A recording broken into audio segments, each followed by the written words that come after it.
Scott Spratzer here with Tony George. We are DocSports.com, and this is the Red Rock Hotel and Casinos Sportsbook, the Racebook on the other side. As you can see, it's busy just about every day of the week. And also be sure to check out our videos that we do with Chuck Esposito, who gives us everything you need to know about where the liability is heading into the weekend for all the NFL games. And he was a little bit bruised and battered this week after what happened the last 2 weeks of the NFL. So was I. Yeah, it wasn't the greatest week for the NFL. College was fine, NFL, Yep. But anyway, that was the past. Yep. And here we are talking Clemson at Pitt. Talking about that was the past. Boy. Clemson Tigers national title hopes, obviously the past. Listen, before the season began, I went back and I looked at this game because Pittsburgh has played a little bit above what everybody thought they would this year. And then I looked at Clemson, who obviously has been down, especially on the offensive side of the football. Do you realize that most power ratings would have Clemson before the season began at least 24 points better than Pittsburgh in this game at this point of the season? Here they are, a 3.5-point dog, and I get it. This Clemson offense has been dog meat. They should have lost last week to Syracuse, if not for some bad clock management by the Cuse. Tony, your thoughts on this one? Well, last week, I had Syracuse as one of my premium plays over at the website, and I could not figure out how Clemson was laying 13.5 when they're scoring 14 points per game against FBS opponents. I mean, right there is just a mismatch on paper. Well, I tell you why, 115th in total yards on offense and 113th in scoring ranked in college football. And of course, we're sitting here with a 5-1 Pitt team. I'm still trying to figure out how they lost to Western Michigan, although Pickett had 6 touchdown passes in the game. But nonetheless here, lots of years of payback in mind. I'm leaning Pitt on this. You know, Clemson's kind of living on reputation alone right now, I think. They just don't have it offensively. And you're talking about the team that is, I wrote this down so I don't forget, they're number 5 in the country in offense, in yards, and number 3 in scoring. And by the way, these numbers on Pickett, you can't make this stuff up. 21 touchdown passes, 70% completion, 1 interception. That's something. He's had a bad career against Clemson in the past. I'm leaning Pitt in this one, and they're at home as well, which is nice. And it's a back-to-back roadie for Clemson. We're switching gears to the Pac-12 and UCLA. Mixed bag this year, Scott. There was a lot of high expectations. They've met some of them. They've fallen short on others. And you can kind of say the same thing about Oregon here this year as well. Surprise loss here. Interesting game. Ducks headed down to play the Bruins there in L.A. The number here, UCLA 1.5, total 59.5 they're expected to scoring. Yeah, this was about bouncing around a little bit. We saw Oregon first thing Sunday when lines came out being a short favorite in some books in this game, and now UCLA laying up to 2, the total right around 60. Listen, when I look at the Ducks, as Tony mentioned, they've kind of underperformed. They've failed to cover, 4 of the last 5. If you throw Stony Brook, the game where they failed to cover the huge 6-touchdown spread by 1 point, if you throw that out of the mix and just look at what they've done in these spread losses against FBS opposition, you're talking about an Oregon Ducks team that has failed to cover, not failed to win, but failed to cover by double digits, an average of just over 10 points per game. So they're obviously playing below where they're power rated right now. In this particular game against UCLA, here's the thing. They don't have Verdell. He's out. Dye, though, he played well last week for the Ducks. Anthony Brown played well at quarterback. And if you look for UCLA, I think they're going to trade points here with Oregon. Their home games this year, UCLA, we've seen 65 points scored a couple of times. We've seen 77 points scored another time. I like this one to go over the total, Tony. Let's go to the Big 12. It's Oklahoma State and Iowa State. The Cyclones laying 747 on the total. Oklahoma State, your top 10 ranked team, but getting a full touchdown and extra point in this particular game. Listen, Brock Purdy has been better in his last 4 games, but 2 of those games came against the defenses of Kansas and UNLV. Your thoughts on this one? Well, last week I gave you Oklahoma State against Texas right here on the 8-8. I'm going to give them to you again. And Scott, I guess maybe I'm missing something here, because sometimes when you see a line that's too good, you just got to go the other way of what you're thinking, because odds makers might know something I don't. What's driving this line? I have no idea, because Iowa State's played 2 good teams this year, Baylor and Iowa, and they lost them both. I mean, I just can't figure this out here. And by the way, Okie State 6-0. And this here, Scott, is a pivotal game in the Big 12. The winner of this game has the inside path to play Oklahoma in the Big 12 championship. This game has huge implications. And by the way, the total's only 47. Oklahoma State's defense is good. I tell you what, I'm going to take the 7 here. maybe I'm drinking the Kool-Aid here. Maybe I'd call me crazy. But at the end of the day here, beating up, I guess maybe they think there's a hangover from beating Texas. I don't know. But at the end of the day here, I'm taking the Cowboys 6-0 and 4-2 against spread this year. I'll say this, 7 or less, I like Iowa State. Obviously, over 7, then it's not a play. Steak and a beer? Yeah, Just a steak and a beer? Of course. There you go, steak and a beer. You know where? Bob Taylor's. There you go, Bob Taylor's Ranch House. Send us a check, by the way, for sponsorship now, Bob. But I'll tell you what, real quickly about this team, when you talk about Iowa State and Oklahoma State, the Cowboys did face a porous, or not a porous defense last week in Texas, but a Texas defense that doesn't know how to tackle. That's kind of why I maybe shifted that power rating off that game down just a touch for Oklahoma State of where it might have been otherwise. I tell you what, again, Iowa State, they're a team that's disappointed because they were a media darling before the season began. They were everybody's pick to crash the Final Four, and they've lost a couple of games. So I think if you're the Cyclones, you just got to get out early. You can't be down 10-0, 10-3 in this game, or maybe you start thinking a little bit too much about what's happened to you. Well, one thing, there's a lot of skeletons up there at Jack Trice in Ames, Iowa. It's a very difficult stadium to play in. It's kind of a snake pit, but I don't know, I just got to feel, Purdy has not impressed me this year. This is a huge game. This is one of the biggest games this week, folks, in terms of a Power 5 conference and ramifications down the road. That's why I think it's going to be a lot tighter. I think 7's a lot with that total. I might even see that under a little bit. I think both of them are going to, and Hall's a great running back for Iowa State. Absolutely. So, and Oklahoma State's got their fair share of running back too. So you never know. Maybe the best in the country. Yeah, that's right. So you might want to sniff the under here as well. Scott, we're going to switch gears here, going to, I'm making sure I got this right because I wrote this down on my cards and I'm getting senile in my old age. San Diego State at Air Force. San Diego State, I believe, are they unbeaten? San Diego State's an unbeaten team. That's Brady Hoke. Brady Hoke is rolling there. And they're taking on Air Force on the road. 40 points they're expecting a defensive battle.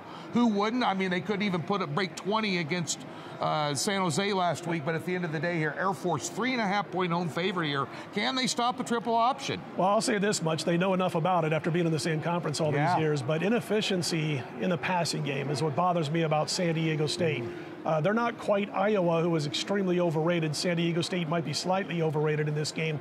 There's an old standby, though, that really comes in for us old school cappers. You'll hear a few of them out there talking about this particular stat that I'm about to give you this week. When you've got an underdog that runs for more than 200 yards per game and allows less than 100 yards rushing per game, they're usually pretty juicy against the spread, and you kind of look to play on those teams or stay away from the game.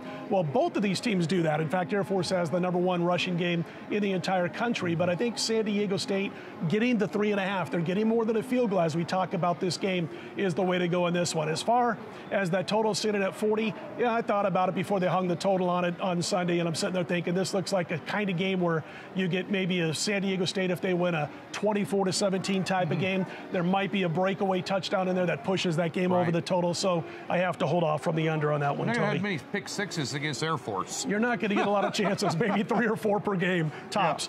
All right, LSU at Ole Miss. Ole Miss laying 9.5, total 76.5. I think this total's too high. I'll just throw it to you that way because this LSU team has cluster problems at wide receiver, injuries. A lot of guys at the wide receiver position who are considered to be questionable or out this week, including their top receiver, Keyshawn Butte. And at the same time, Ole Miss, a little banged up on offense also, and that total sitting at 76.5. The Rebels laying 9.5. Eddie Orgeron is going to be looking for a gig at season's end. Yeah, that's a little bit upsetting. Basically, it was kind of out there that this is probably going to be his last year. So not a massive surprise. They came to an agreement. We're not going to fire you if you say you're walking away. But at the end of the day, my colleague here stole my thunder. I like the under 76 in this one. And Matt Corral right now may or may not play. And that's huge. Mississippi, not a good cover team. They're 1-4 against the spread their last 5 against SEC opponents. I just don't see LSU scoring.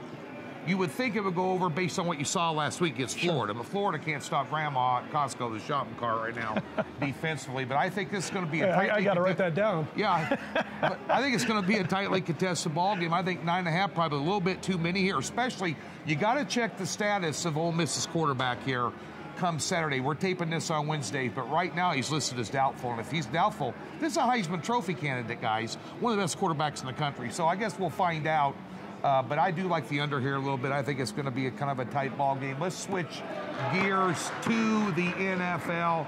And as you mentioned on your show with Chuck Esposito, the Baltimore Ravens, and you know, I was wrong about them. I really wasn't all that impressed with them. But Jackson is throwing the ball better, this, that, and the other. But I'm also impressed with Cincinnati. Now, there's no buy sign on them, Scott, because they beat up on Detroit. I mean, Alabama would give Detroit a game right now, so especially with Goff at quarterback. But at the end of the day here, Baltimore at home laying 6 points, and the total sitting here at 47. A divisional game. Cincinnati got a little bit of steam rolling in here. Baltimore kind of full of themselves right now. Any slip up here, you think? What do you think about this one? Boy, first of all, I'm saying it over and over in my mind. Can't stop an old lady with a shopping cart at Costco. Right. I'm going to steal it, and if the people laugh, it's mine. Well, I came up with that first from my Kansas City Chiefs. Can't tackle grandma's shopping cart at Costco. So I'm spreading the love around with that segue. So now I got to talk about a game after memorizing that line. Yeah, that's right. Anyway, Bengals at Ravens. Ravens I've seen as high as 6.5. Would love to be able to say grab that 7 with Cincy. Shop around. Wait on this one a little bit if you like the dog, I think, in this particular game. Listen, Joe Burrows is having a season that's been just as efficient basically as Lamar Jackson. Lamar Jackson getting all the credit in the world, as he does deserve. He's really taken his game to another level. He's passing the ball a little bit better. I think he reads pre-snap movement on defense is a little better than he was doing just a couple of seasons ago. So I do really like this team. And at 16-1 before the season, thought they were a very, very nice chance to make a bet and to get to the Super Bowl and win that game. But here's the thing about this contest. I think Baltimore can still use some work on defense, and Football Outsiders does a great job of this stuff. They have the Bengals offensive line rated in the top 6 in the NFL. Baltimore in the bottom 3rd. I think Cincinnati gives them a run here, and I like Cincy plus the points. But again, I think waiting a little bit closer to the weekend to see if you get a little bit of nudge on that number. I think you're going to see, you fantasy guys, you're going to see a lot of Joe Mixon this week. Sure. He's been running the football well, absolutely. and the reason he's been running the football well is just what you brought up. Their offensive line is giving him holes, and they're also giving Burrow protection. Absolutely. That's something they haven't seen last couple of years. Absolutely. Eagles at Raiders, our final game on this week's episode, and the Raiders laying 3, total 49. Listen, you got to give the Raiders a ton of credit last week. The players came together, they galvanized, and they went on the road, and they looked extremely impressive, especially in the offensive end, hanging 34 on Denver. Can they maintain that level of focus that they saw last week? And also, Tony, the problem with Philly for me is I think the play calling for Jalen Hurts is not making the most out of what he can do best. Yeah, and I do the 2-word pick every week. I'm going over. I think this is an overplay here. Matter of fact, Chuck Esposito kind of mentioned that off the air a little bit ago. He kind of liked that. The offensive line is healthy for Philly right now. They got a good running back there. Jacobs is healthy. Both are going to have success running the football here, which sets up play-action pass. And you got a couple of guys that can get some guys open here, especially the Raiders. Fast track inside. I like the over in this ball game. I think the side play's too close to call, honestly. Raiders, really, how good is Denver? After they got done beating the 0-9... After they got done beating they went 3-0 against 0-9 teams. Ever since then, Fangio has shown how bad of a coach he is, and they just haven't performed well. And Bridgewater was banged up last week, and they're missing their best wide receiver. And they still put up 30 points, by the way, against the rate over 30. It was a 34. 34. So guess what? I think Philadelphia's going to have some success here, and I know the Raiders will. I'll take the over. About 48.5 right now. It's dropped half a point, so you're catching a little extra value there. But as long as it stays under 49.5, I think it's going to be. I think it'll be a good game to watch, and I think it's going to be high scoring. A lot of people think otherwise, but I've been hitting these 2-word picks all year. Love them. So and by the way, I was here last Sunday, and this place is like being in the ballpark when you come out here and watch some games, especially all the crazy ones last week. So, I just wanted to give some props to Red Rock here and beautiful the sportsbook establishment. Here. Unbelievable, because you can sit right up here behind where we're filming and the lounge chairs and everything, and I just enjoyed the crap out of the day, although my picks didn't do well, but I'll do better this week in the NFL. We're transparent here, right? Yeah, exactly. You got some great restaurants here, too, between the steakhouse, between Lucille's Barbecue. Hearthstone Kitchen. I mean, we're here all the time. The Absolutely. lollipop chicken wings are to die for. My wife said, honey, would you leave me for these wings? I said, no, honey, I'd kill you for them. They're that good, so be sure and check them out. Well, I tell you what, she's definitely the better half. So if he's going to leave her for that, then absolutely. Yeah. And maybe we ought to change up our bet to T-bones or something. We'll talk about that later, depending on if I win or not. Yeah. Anyway, he's Tony George. I'm Scott Spreitzer. Real quick note before I let you go. Right below this video, you're going to see a link. It's a $60 free account. If you're not yet a member, click on that link. Get those free $60. You can use them on any of our daily packages at DocSports.com. Tony's, mine, anybody else on the roster over at Doc Sports. Let's put them in the win column, everybody.